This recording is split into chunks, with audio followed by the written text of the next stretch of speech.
सोने के हार को असली बताकर आर्टिफिशियल हार बेचकर लाखों रुपए की ठगी करने वाले 3 आरोपियों को पुलिस ने गिरफ्तार किया है। तिल्दा नेवरा थाना क्षेत्र अंतर्गत ग्राम किरना स्थित सोने चांदी का दुकान संचालित करने वाले होमेश सोनी को आरोपियों ने फोन कॉल करके अपने झांसे में लेकर कहा कि जमीन खुदाई के दौरान पुराना सोने जेवर मिले हैं और एक निजी होटल पहुंचे। आरोपी ने तिल्दा रेलवे साइडिंग पर असली हार दिखाकर सौदा किया। फिर 10 जून को नकली सोने की हार को 4,18,000 रुपए सस्ते दाम में बिक्री कर फरार हो गए।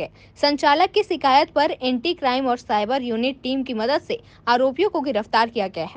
होमेश सोनी के द्वारा रिपोर्ट दर्ज कराया गया था कि एक दो मोटरसाइकिल में 4 व्यक्ति के द्वारा है इन्हें आर्टिफिशियल हार को सोने का हार बता करके इनसे 4,18,000 रुपये लेकर के फरार हो गया था। हमने पूर्व घटना को इनपुट लेते हुए हमने दुर्गा क्राइम और रायपुर क्राइम के माध्यम से हमने आरोपियों को गिरफ्तार हिरासत में लेकर के कड़ी पूछताछ की है, जिससे कब्जे से हमने 4,18,000 रुपये बरामद कर लिए हैं।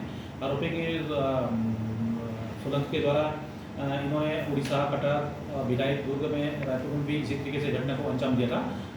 इस आधार पर हमने तीनों आरोपी को हमने गिरफ्तार कर लिया है। एक आरोपी मौके से फरार है। तिल्दा नेवरा से अजय नेताम की रिपोर्ट।